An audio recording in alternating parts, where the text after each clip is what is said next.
Hello, everybody, and welcome to the AICP Candidate Pilot Program Open House. We appreciate your interest in the program, and we thank you for submitting questions ahead of time. On Monday, I sent out the list of the Q&A to many of the individuals who pre-registered, and we will be updating that document with any questions that come through today. So I'll ask you to please mute and then use the chat. We have some staff members on this call, and they will monitor the chat. And then after a brief presentation about the program, we'll go to Q&A. And the staff members that are on the call are from various areas of APA. So if you have a question about maybe certification maintenance or career services, and of course, any AICP questions, we will be happy to answer whatever you have. So, all right, let's begin. The first 5-10 minutes will highlight the Candidate Pilot Program. However, if you want nitty-gritty details, it's probably best to visit our website, and at the very bottom of the web page, and I'll show you at the end of the presentation, I'll show you what the web page is. There's a link to our candidate guide, which has a lot of great information and a lot of details about each of the steps that we're going to walk through today. So let's begin here. Step 1 is enrolling in the program. So we have 4 steps in the Candidate Pilot Program, with step 1 enrolling into the program. And from the time you enroll, you have 5 years to complete the 4 steps. Please know that our team currently reviews and tries to improve your journey through AICP certification. So at the end of the 4 steps, you can take a survey about the whole process, but we continually try to improve and we review the program. So your input is very valuable. So the first step is enrolling in the program. And if you are a student in or a graduate of a PAB accredited program, you can enter the Candidate Pilot Program. Our website lists what those PAB accredited programs are. You can enroll as a student and then submit your graduation documents at a later time, or you can enroll as a graduate and upload your graduation document immediately. While you can enroll year-round, there are certain dates you need to be aware of. So for example, if you wanted to take the May exam, in just a few weeks, you would have had to enroll in the program by April 1st. If you enrolled now, you would be eligible for the November exam. When you submit your documentation, it could be one of 3 forms. It could be your diploma, your transcripts, and it could be unofficial or official transcripts, or it could be a letter from the dean of your program. Whichever document it is, it needs to show the degree conferral date. Sometimes the unofficial documents do not show that, so you just have to make sure whatever document you upload that it has the degree conferral date and the name of your PAB approved program. Step 2 is to take the AICP exam, and you must have had graduated to register for the AICP exam. So if you graduated in December, your next eligible exam date would be in May. If you graduated in May, you can then take the exam in November. One thing I should have said in step 1 is when you enroll, you are eligible to start logging your certification maintenance credits, and you need 16 of them. So as you complete each of these steps, you want to continually take the CM sessions and log them. And you can do that through step 1 and 2 and 3, and it must be complete by step 4. We have a knowledge center on our website that has a lot of great tips for the AICP exam. But one thing we really highly recommend is that you connect with your chapter's professional development officer. We call them PDOs. And PDOs are there to make your journey to AICP certification They're there to help you along with each step. So they could give you exam tips, and they could provide guidance for when you submit your professional planning experience or your criteria essay. And those are the last two steps we'll talk about in just a second. So once you pass the AICP exam, you are giving the designation that you can use AICP Candidate. And again, you must have passed the exam to use that designation. Step 3 is to enter your professional planning experience. There's no charge to you for this step. It can take up to 4 weeks for your experience to be reviewed. So again, you need to be aware of deadlines. Those deadlines are posted on our website, but usually the windows are in January and in June to submit your experience. Internship experience is eligible, but you have to make sure it's not for academic credit or graduation requirements. I mentioned earlier that the candidate guide can provide you with more details about this step, so please be sure to review that guide before you submit your experience. And step 4, which is the final step, is to submit your criteria essays. As mentioned earlier, you must have your certification maintenance, your 16 hours logged in before you submit your essays. These essays must relate directly back to your professional planning experience that you submitted in step 3. If any of the essays are denied, you need to wait until the next window to resubmit any of the denied essays. You don't have to resubmit all 3, just the denied essays. However, we have an option called the expedited review. And for an additional fee, you can submit your essays in a window. And if any are denied, you have the opportunity to resubmit in that same window instead of waiting for approximately 6 months to resubmit the denied ones. And please don't underestimate the importance of these essays.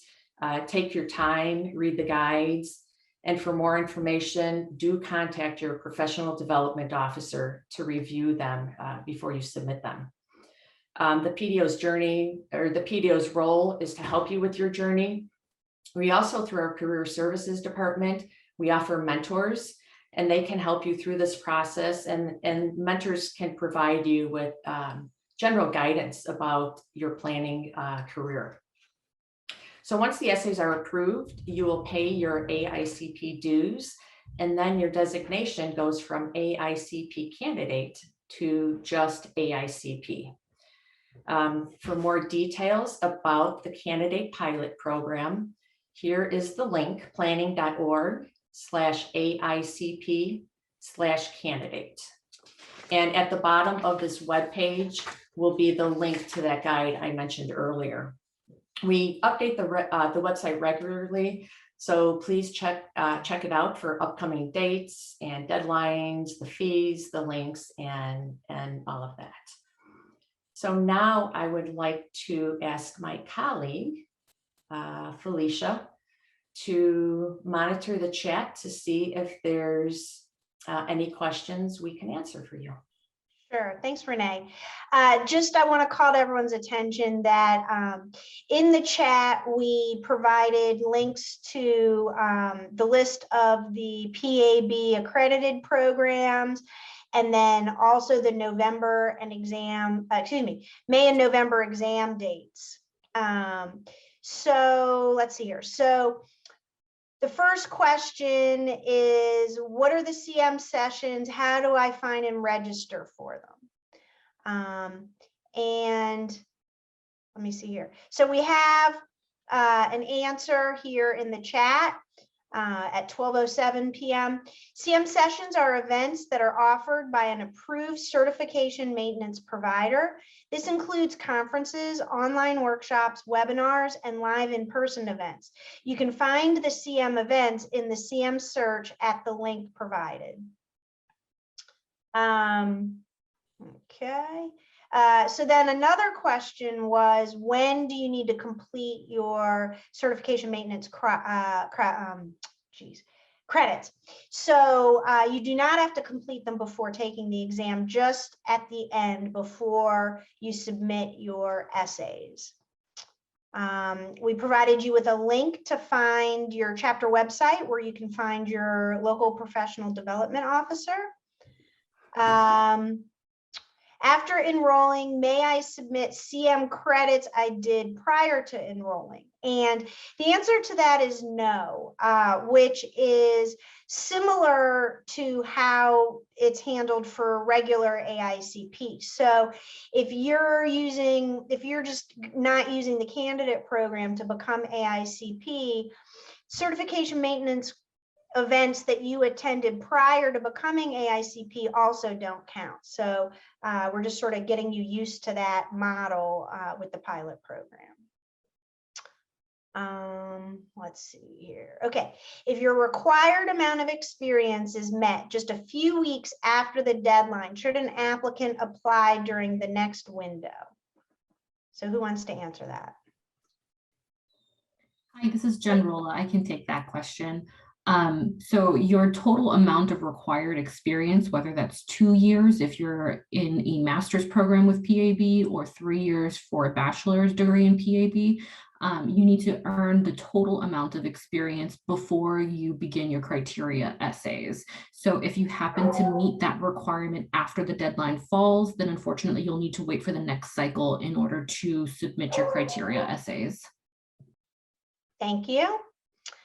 So the next question is, what is the window of time I have after graduation to take the exam within the pilot program? If I graduated in June 2019, can I take the November 2021 exam? So I'll give it a shot to answer this, and then my colleagues will fill in details as needed. But basically, there is no prohibition on when you take the exam. The main constraint with this program right now is that you need to complete all of the steps within 5 years.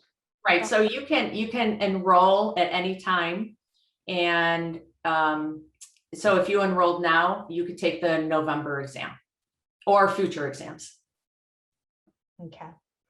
Typically, how many months of study is recommended for the exam? I don't feel I could answer that, but your professional development officer could certainly assist you in that area. Yeah, that's a personal question. It varies from person to person depending on your study style, but we definitely encourage you studying for the exam as soon as you are committing yourself to testing for a given cycle and reaching out to your professional development officer and taking advantage of the study resources that we have provided on our website free of charge. So just getting a jump on it as soon as possible is definitely in your best interest. Could one of my colleagues put the link to our exam prep webpage in the chat?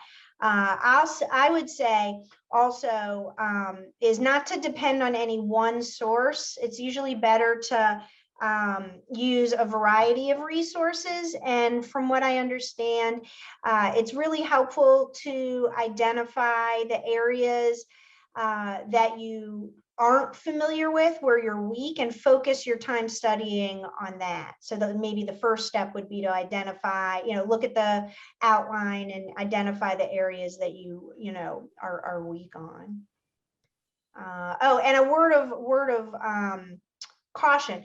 There's a lot of practice exams online that we didn't put together. And so what we recommend with those is for you to use those to get yourself in the groove of test taking, but view the answers and correct answers with a grain of salt, because you don't know 100% if they're accurate or not. Okay.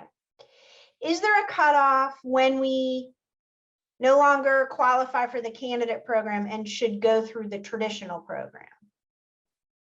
So once you enroll in the candidate program, as long as it's completed in 5 years, there is no need to switch to the traditional program. And we encourage you to stay in the candidate program, just because one of the perks would be that you can transfer for another to another exam window. without a cost, and there's a slight fee for the traditional program. There's perks to staying in the candidate program. We encourage you to stay in the program, and you do have 5 years, and usually that's sufficient time to complete all 4 steps. Thanks. Okay, if I did not go to a PAB accredited program, but have the experience in the planning field or the degree from another country, is the process the same? Sure. So if you don't have a PAB accredited degree, then unfortunately you're not eligible to participate in the Candidate Pilot Program, and you would need to seek certification through our traditional path.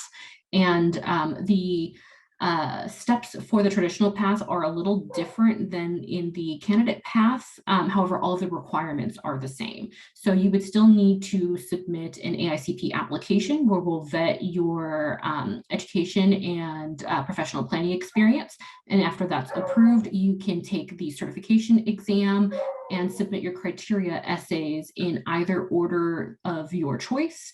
But both of those steps need to be completed and approved and passed in order to become an AICP certified planner. Thank you. So do you currently have to be employed when submitting the professional experience essays? Is the experience self-attested, or are letters from employers required? So you do not need to be employed. You do need to have all the required experience based on your graduation or your degree. And what was the second part of that? Is a letter required from your employer? Oh, no letter is required. It's all self-verifying. And to elaborate on Renee's answer, the experience that you've obtained too can be earned prior to earning your degree as well as after earning your degree. It doesn't all have to be obtained after earning your degree.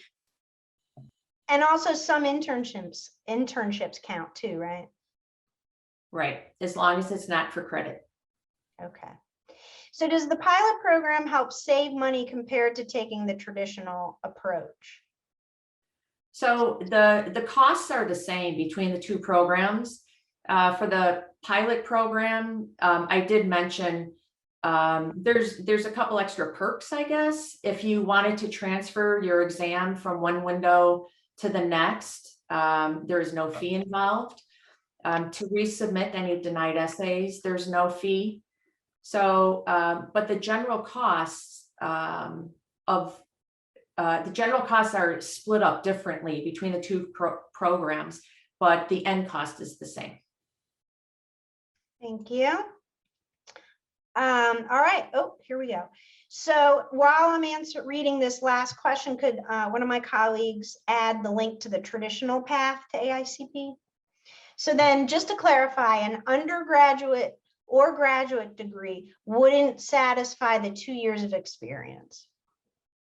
Well, the requirement for the PAB accredited programs, the master's program allows you to submit 2 years experience, and the bachelor's PAB accredited program is 3 years of experience. Thank you. So is there any deadline to transfer your exam to a different exam window when you're in the candidate program? Yes, there are deadlines, and we list them on our website.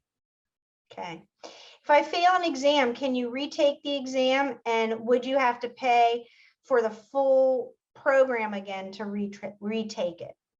So if you do not pass the AICP exam, you're welcome to take it as many times as you would like, and you would still need to pay the exam fee, but you don't have to pay another enrollment fee. Thank you. If we don't complete the steps in 5 years through this program, would we then have to go to the traditional route? Yeah, sure. So that's correct. So if you're not able to complete the steps of certification in the 5-year time frame of the candidate program, then you'll be moved over to the traditional path. And again, the requirements are all the same. You'll just need to submit a certification application so we can reevaluate your experience and any additional experience earned since submitting it through the candidate pilot program, and you'll be able to continue there. Thank you. So just to clarify, you are able to retake the exam as many times as you want. You would just need to wait for the next exam window and pay your exam fee. Great. Well, if there's no more questions, I think we ended a few minutes early. Thank you, everybody.